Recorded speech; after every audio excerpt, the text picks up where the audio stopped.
Hello, everyone. Welcome back to the studio. I'm Elisha, and I am so excited for today's episode because, honestly, I've been looking at puppy videos all morning, and I'm in the perfect mood to talk about our topic. And I'm Edrick. I knew I smelled dog treats when I walked in here, Elisha. Today, we are going deep, and I mean really deep, into a phenomenon that defines American culture in a way few other things do. Americans and their pets. It's true.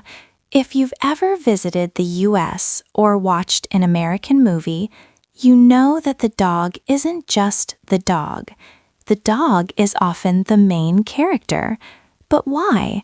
Why are Americans so obsessed with their animals? Statistics show that over 65% of households have at least one pet. That's millions and millions of animals living inside houses, sleeping on beds, and even traveling on planes. It's a huge shift from 50 years ago, Elisha. Back then, a dog was often a working animal that stayed in the backyard to guard the house. Now we have the term pet parent. People don't say, I own a dog anymore. They say, I have a fur baby. And that shift in vocabulary tells you everything you need to know about the emotional connection. Thoughtful, soft inhale. I think it's about companionship, Edrick. In a world that's becoming more digital and sometimes more lonely, a pet offers unconditional love. But let's talk about the variety first. It's not just dogs and cats. Americans love the exotic and the small, too. We have what we call pocket pets. Have you ever had a hamster or a guinea pig? Oh, I had a hamster named Sir Boltsalot when I was 7. He was a master at escaping his cage.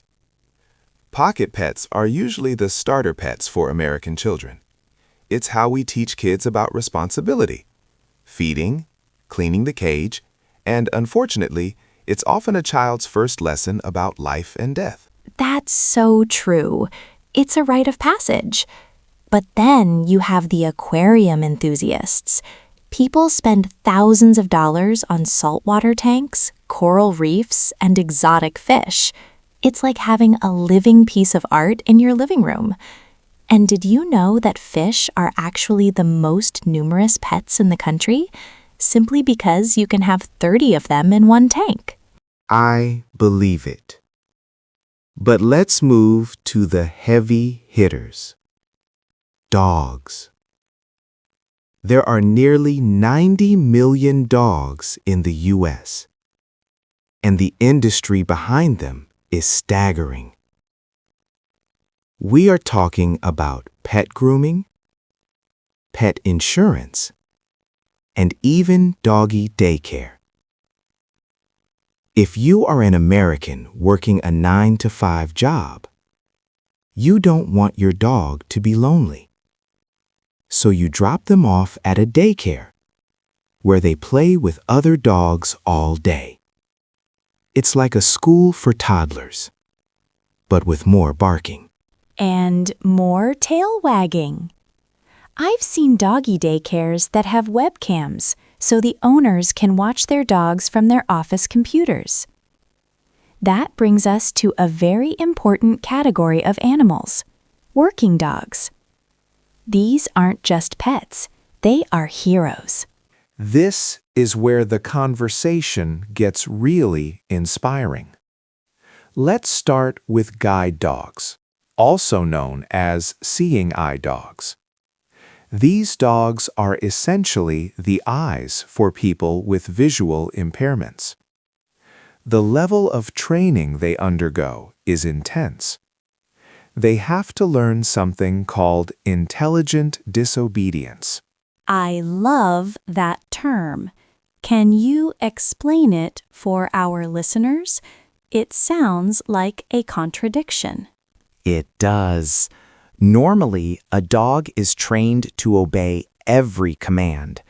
But a guide dog is trained to refuse a command if it puts the human in danger. For example, if a blind person tells the dog to forward, but there is a quiet electric car coming around the corner, the dog will stay still. It ignores the human to save the human. It's a level of cognitive work that is just mind-blowing. It really is. And it's not just for the blind anymore. We now have hearing dogs for the deaf, who alert their owners to doorbells or smoke alarms.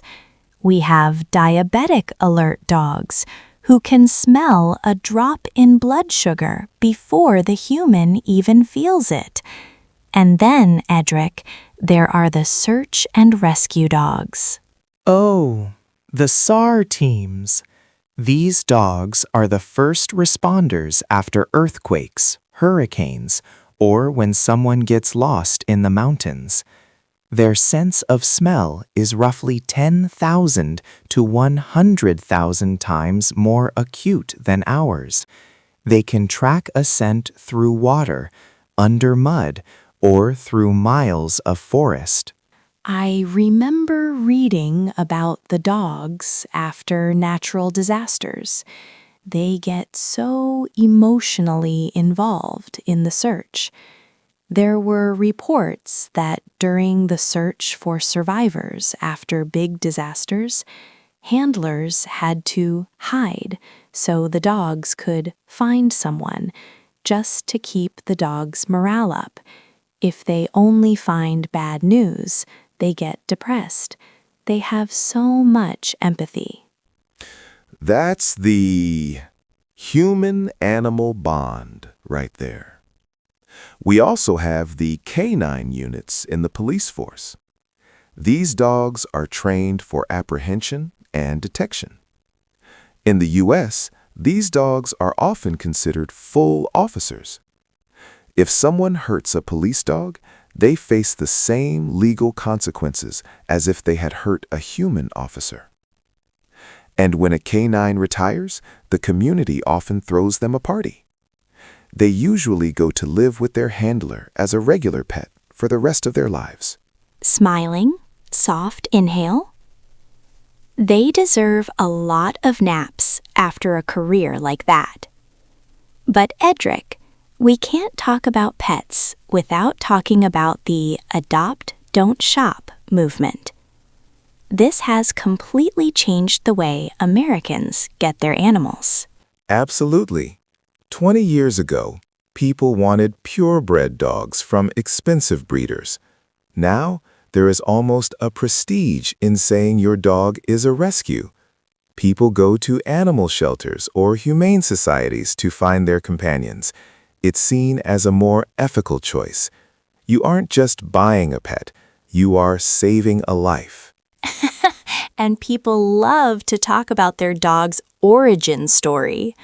We found him in a box in Tennessee, and now he lives in a penthouse in New York. It's a very popular topic at dog parks. Dog parks are another staple of American life. They are fenced-in areas where dogs can run off leash. It's actually where a lot of humans make friends too.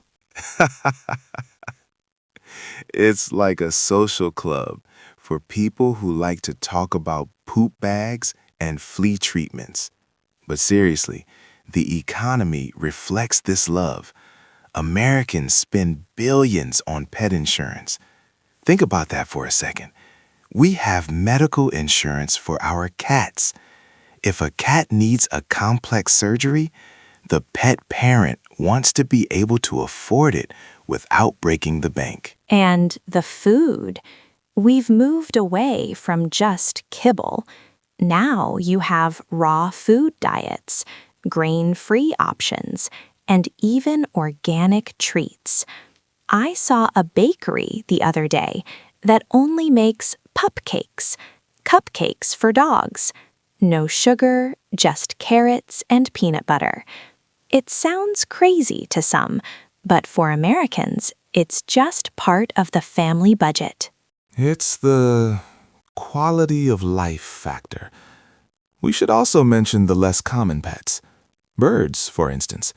Parrots and cockatiels are very popular because of their longevity. Some parrots can live for 60 or 80 years.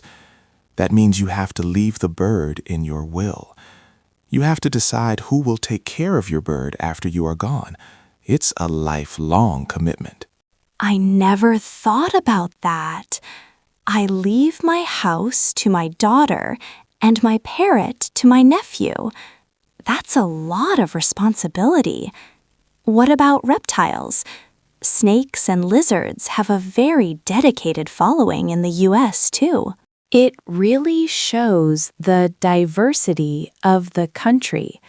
But Edrick, before we run out of time, I want to touch on some idioms related to pets. Our listeners love these because we use them constantly in daily English. Oh, good idea. Let's start with barking up the wrong tree. This comes from hunting dogs.